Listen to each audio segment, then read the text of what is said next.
ہم ایک دفعہ پھر میدان حشر میں کھڑے تھے. بچوں سے متعلق نائمہ کا سوال میرے کانوں میں گونج رہا تھا. میں نے صالح سے کہا، میں اپنے ان دونوں بچوں سے ملنا چاہتا ہوں جو یہاں موجود ہیں. اس کا مطلب ہے کہ تم ذہنی طور پر ان دونوں سے ان کے برے حال میں ملنے کے لیے تیار ہو چکے ہو؟ ہاں، شاید میں پہلے خود میں یہ حوصلہ نہیں پا رہا تھا. میرے لیے تو اپنے استاد کا صدمہ بہت تھا، پھر اپنی بہو ہما کو برے حال میں دیکھ کر میرے اوسان خطا ہو گئے. مگر اب مجھے اندازہ ہو چکا ہے کہ ناگزیر کا سامنا کرنے کا وقت آ گیا ہے. ہاں، ابھی حشر کا دن ہے. یہ صرف جنت میں جانے کے بعد ہی ہوگا کہ انسان کے لیے ہر صدمہ اور ہر خوف و حزن ختم ہو جائے گا. صالح نے مجھ پر طاری ہونے والے غم کی توجیح کی. یہی تعبیر قرآن پاک میں جنت کے لیے استعمال ہوئی ہے، وہ جگہ جہاں ماضی کا کوئی پچھتاوا ہے اور نہ مستقبل کا کوئی اندیشہ. میں نے اس کی تائید میں قرآن پاک کی ایک آیت کا حوالہ دیا.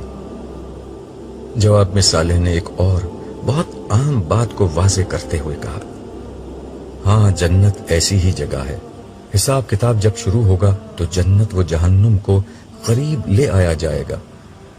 ہر شخص کی جنت یا جہنم کا جب فیصلہ ہوگا تو اسی وقت اس کو یہ بھی بتا دیا جائے گا کہ اسے کیا نہیں ملا، یعنی اسے کس عذاب سے بچا لیا گیا یا کس نعمت سے محروم کر دیا گیا ہے. کیا مطلب؟ میری آنکھوں میں تفصیل جاننے کی خواہش تھی. مطلب یہ کہ ایک شخص کے بارے میں اگر جنت کا فیصلہ ہوا تو اسی وقت اسے یہ بھی بتا دیا جائے گا کہ جہنم میں اس شخص کا ممکنہ ٹھکانہ کیا تھا جس سے اسے بچا لیا گیا ہے. اسی طرح فیصلہ اگر جہنم کا ہوا تو اس مجرم کو یہ بھی بتا دیا جائے گا کہ جنت میں اس کا ممکنہ طور پر کیا مقام محفوظ تھا. یہ تو خود اپنی ذات میں ایک بہت بڑا عذاب ہوگا. ہاں، اہل جنت کے لیے سب سے بڑی اور پہلی خوشی اس جہنم سے بچنا ہوگی، اور اہل جہنم کے لیے سب سے پہلا عذاب یہ پچھتاوا کہ کس اعلیٰ نعمت اور عظیم درجے سے وہ ابدی طور پر محروم ہو چکے ہیں. تمہیں کچھ دیر قبل بیان کردہ میری یہ بات یاد ہوگی کہ جس انسان نے روز ازل اپنے لیے جنت میں ترقی کا جتنا بڑا مکان چاہا، اس نے جہنم کے بھی اتنے ہی زیادہ پست مقام کا خطرہ مول لے لیا تھا. سو آج اس کا نتیجہ یہ نکلے گا کہ جنت میں اعلیٰ مقام ملنے کی مسرت کے ہمراہ جہنم میں سخت ترین عذاب سے بچنے کی نوید بھی ملے گی، اور جہنم میں پست ترین مقام کی مصیبت کے ساتھ جنت کے اعلیٰ ترین درجات سے محرومی کی حسرت بھی اسی تناسب سے زیادہ ہوگی. میرے خدایا، میرے منہ سے بے اختیار نکلا. ہم یہ گفتگو کر رہے تھے اور آہستہ آہستہ چلتے جا رہے تھے. حشر کے احوال ابھی تک وہی تھے یا شاید کچھ سخت تر ہو چکے تھے. وہی رونا پیٹنا، وہی پریشانی و بدحالی، وہی حسرت و ندامت، وہی اضطراب، وہی بے چینی، وہی حزن و مایوسی. ہر چہرے پر سوال تھا مگر جواب کہیں نہیں تھا، مگر سکون کہیں نہیں تھا. اسی میدان میں ایک جگہ دو لڑکیاں پتھریلی زمین پر بے یار و مددگار بیٹھی ہوئی تھیں. دونوں کی آنکھیں بری طرح سوج رہی تھیں. صاف لگ رہا تھا کہ روتے روتے ان کی یہ حالت ہو چکی ہے. نڈھال جسم، پریشان چہرہ اور مردہ آنکھیں. ان کے دکھ کی کہانی ان کے چہرے پر دور سے پڑھی جا سکتی تھی. ان میں سے ایک زیادہ بدحال لڑکی دوسرے سے کہنے لگی، لیلا، مجھے یقین نہیں آ رہا کہ یہ سب کچھ سچ ہے. انسان موت کے بعد دوبارہ اس طرح زندہ ہو سکتے ہیں؟ دنیا کی زندگی کے بعد ایک نئی دنیا شروع ہو سکتی ہے؟ نہیں، مجھے یقین نہیں آتا. کاش یہ ایک بھیانک خواب ہو. کاش میری آنکھ کھلے اور میں اپنے ٹھنڈے ایئر کنڈیشن بیڈ روم کے نرم و نازک بستر پر لیٹی ہوئی ہوں، اور پھر کالج آ کر میں تمہیں بتاؤں کہ آج میں نے ایک بہت بھیانک خواب دیکھا ہے. کاش یہ خواب ہو، کاش یہ خواب ہو. یہ کہتے ہوئے وہ بلک بلک کر رونے لگی. لیلا نے روتی ہوئی آسماں سے کہا، یقین کرنے نہ کرنے سے اب کیا فرق پڑتا ہے؟ یہ خواب نہیں، حقیقت ہے۔ خواب تو وہ تھا جو ہم پچھلی دنیا میں دیکھ رہے تھے۔ آنکھ تو اب کھلی ہے آسماں، آنکھ تو اب کھلی ہے، مگر اب آنکھ کھلنے کا کیا فائدہ؟ کچھ دیر کے لیے خاموشی چھا گئی، پھر لیلا حسرت کے ساتھ آسماں سے بولی، کاش میری تم سے دوستی نہ ہوتی، کاش میں تمہارے راستے پر نہ چلتی۔ ہاں، کاش میں تمہارے راستے پر چلتی تو ہم دونوں کا یہ حال نہ ہوتا۔ پتہ نہیں اب آگے کیا ہوگا۔ آسماں کا لہجہ بھی افسردہ تھا۔ خاموشی کے ایک وقفے کے بعد آسماں نے لیلا سے مخاطب ہو کر کہا، لیلا یہ تو بتاؤ دنیا میں ہم کتنے دن رہے تھے؟ پتہ نہیں، 1 دن یا 10 دن یا شاید بس ایک پہر۔ اس وقت تو یوں لگتا ہے کہ زندگی کبھی ختم نہ ہوگی، مگر اب تو سب کچھ بس ایک خواب لگتا ہے۔ مجھے تو اب اس خواب کی کوئی جھلک بھی یاد نہیں آ رہی۔ یہ کہتے ہوئے آسماں ماضی کے دھندلکوں میں کھو گئی۔ شاید وہ ماضی کے ورق الٹ کر کوئی ایسا پہر ڈھونڈ رہی تھی جس کی یاد آج تسلی کا کچھ سہارا بن جاتی، مگر اس کی یادداشت میں کوئی ایسا پہر نہیں آیا۔ جو کچھ یاد آیا وہ خود ایک فرد قرارداد جرم کی حیثیت رکھتا تھا۔ میں آج قیامت لگ رہی ہوں نا؟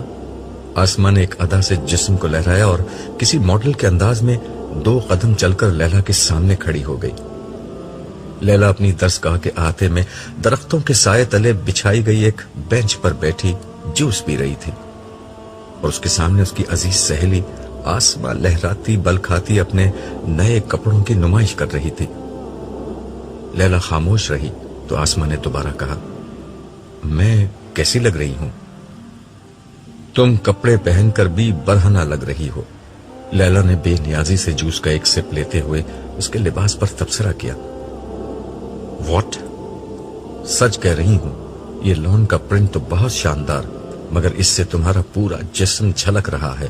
آستینے تو تم پہننے کی عادی ویسے ہی نہیں ہو، مگر اس لباس میں تو بازوؤں کے ساتھ تمہارے کندھے بھی برہنہ نظر آ رہے ہیں۔ Well well madam, don't condemn me. میں نے آپ کے کہنے سے یہ ایسٹرن ڈریس پہنا ہے، ورنہ مجھے صرف جینز اور ٹی شرٹ پسند ہے۔ یہ آدھی بات ہے، پوری بات یہ ہے کہ ٹائٹ جینز اور چست سلیو لیس ٹی شرٹ۔ اور کیا یہاں برقع پہن کر آؤں؟ آسماں نے طنزیہ انداز میں پوچھا۔ آسماں، یہاں لڑکے بھی پڑھتے ہیں، ہمیں محتاط رہنا چاہیے، یہ ہماری ذمہ داری ہے۔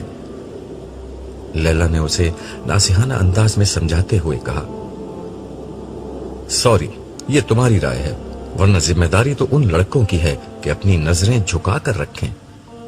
کوئی مولوی انہیں یہ کیوں نہیں بتاتا؟ یقیناً یہ ان کی ذمہ داری ہے، مگر کیا ہماری کوئی ذمہ داری نہیں ہے؟ لیلا کے اس جواب پر آسماں تنک کر بولی، کیا ہم اپنی پسند کے کپڑے بھی نہ پہنے، خوبصورت بھی نظر نہ آئیں؟ ضرور پہنو اور ضرور خوبصورت لگو، مگر حیا کے دائرے میں رہتے ہوئے۔ بس کرو یار، یہاں ایک میڈم شائستہ ہیں جو ہر وقت ایسے ہی ماڈسٹی پر لیکچر دیتی رہتی ہیں، اور دوسری تم ہو۔ سنو، ان کے نقش قدم پر مت چلو، ورنہ ان کے جیسے ہی انجام ہوگا۔ ساری زندگی گھر بیٹھی رہ جاؤ گی ماڈسٹ بن کر، تمہاری بھی کہیں شادی نہیں ہوگی۔ آسماں، بری بات ہے، اتنی اچھی اور نیک ٹیچر ہیں اور تم ہو کہ ان کا مذاق اڑا رہی ہو۔ ان کی شادی نہیں ہوئی تو اس میں ان کی ماڈسٹی کا نہیں، ہمارے معاشرے کا قصور ہے۔ ارے چھوڑو یار یہ فضول بحث۔ یہ دیکھو، یہ جو لون کا پرنٹ میں نے پہنا ہے وہ سپر ماڈل ایکٹریس چمپا نے لانچ کیا ہے، اور اس کا ڈیزائنر بھی انٹرنیشنل شہرت کا مالک ہے۔ پتا ہے، ایک سوٹ 30,000 کا ہے۔ تم نے تو ایگزیبیشن میں جانے سے انکار کر دیا تھا، مگر وہاں بڑا مزہ آیا۔ آخر میں فیشن شو بھی تھا، اسی میں چمپا نے یہ اسٹائل پہنا تھا جیسے میں نے کاپی کیا ہے۔ تم بھی بنوا لو، اور اس کے بعد میرے گھر والے مجھے گھر سے نکال دیں گے۔